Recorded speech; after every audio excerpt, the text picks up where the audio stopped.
देने के लिए।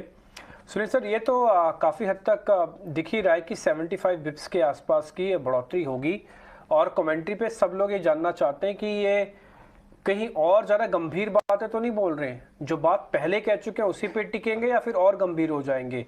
तो जरा आप हमको बताइएगा, ये जो कल पॉलिसी आ रही है, माफ कीजिए, जो फेड अपना बयान देगा और रेट बढ़ाएगा, उसके बाद कैसे हो सकता है और उसके क्या सिनेरियो है उसके सर? देखिए, ग्रोथ वर्सेस इन्फ्लेशन का एक ट्रेड ऑफ मैनेज करना होता है, रिस्पॉन्सिबिलिटी फेड का। तो अब बात ऐसी है कि पॉलिटिकली, क्योंकि दिसंबर में इलेक्शन, एक सेनेट का इलेक्शन सामने है, जैसे सबको पता है कि इलेक्शन के वक्त में इन्फ्लेशन ग्रोथ से ज़्यादा इम्पोर्टेंट होता है। कोई ग्रोथ आपको इलेक्शन जीता नहीं सकता, मगर इन्फ्लेशन आपको इलेक्शन हरवा सकता है।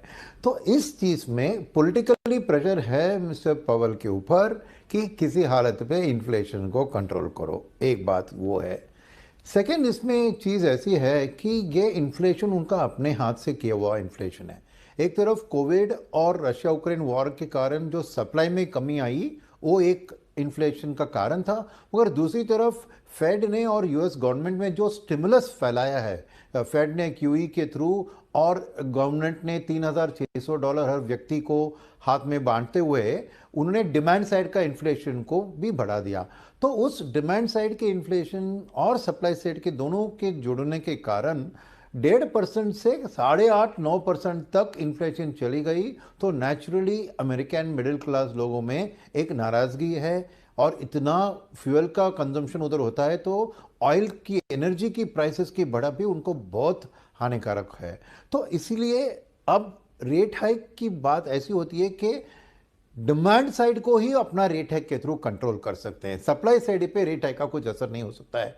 और सप्लाई में रशिया यूक्रेन वॉर जब तक ख़त्म नहीं होती, वो वाला इन्फ्लेशन तो रहेगा ही।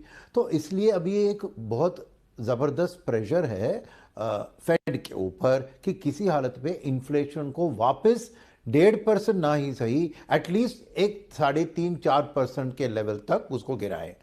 अब बात ऐसी बनती है कि डेटा जो सामने आ रहा है वो मजबूती की डेटा आ रही है इकोनॉमिक ग्रोथ में, यानी डिमांड।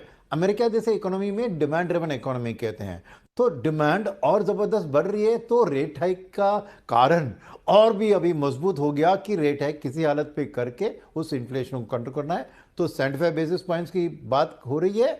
मेरे को एक 10% प्रॉबिलिटी है कि 100 बेसिस पॉइंट्स की भी हो सकती है। क्यों? क्योंकि उनको किसी हालत पे डिमांड को मरवा के इन्फ्लेशन को कंट्रोल में लाना ही है। तो ये है बात साफ साफ सामने कि फेड के पास कोई उपाय नहीं है। जितना डेटा मजबूत दिख रहा है इकोनॉमी का, उतना ज्यादा रेट हाइक उनको करना पड़ेगा। सुनील सर, एक चीज़ आपसे और पता करनी है। ये 10 साल की बॉन्ड यील्ड, 2 साल की बॉन्ड यील्ड, ये तो ये बता रही हैं कि रिसेशन तक आ सकता है, क्योंकि वो तो कई तो मल्टी ईयर हाई पे हैं। 2 साल वाली तो 15 साल की और 10 साल वाली करीब 11 साल के हाई पे चल रही है बॉन्ड यील्ड सर। और दूसरी तरफ जैसे अभी आप भी नोटिस करवा रहे हैं और एक मार्केट का पूरा एक धड़ा ये नोटिस करवा रहा है कि डिमांड इतनी है कि रिसेशन आएगा ही नहीं। सर, आपका टेक क्या है? मेरी व्यू इसमें है कि रिसेशन का प्रोबेबिलिटी 75% से ज़्यादा है, क्योंकि जैसे मैंने अभी कहा, इस इन्फ्लेशन को घटाने के कार्यक्रम में डिमांड को घटाना ही होगा। और अगर डिमांड घटता है तो 2 क्वार्टर में अगर नेगेटिव जीडीपी ग्रोथ है तो टेक्निकली को रिसेशन माना जाता है। मगर ये 2 क्वार्टर वाली बात नहीं होगी, ये कुछ क्वार्टर्स की बात होगी कि अनलेस आपको डिमांड गिरती है, आपको एनर्जी के प्राइसेस गिरेंगे नहीं, और तब तक ये नहीं गिरते हैं, उनको रेट हाइक करना ही पड़ेगा। तो मेरे लिए बहुत हाई प्रोबेबिलिटी है कि रिसेशन ज़रूर अमेरिकन इकोनॉमी में आ जाएगी।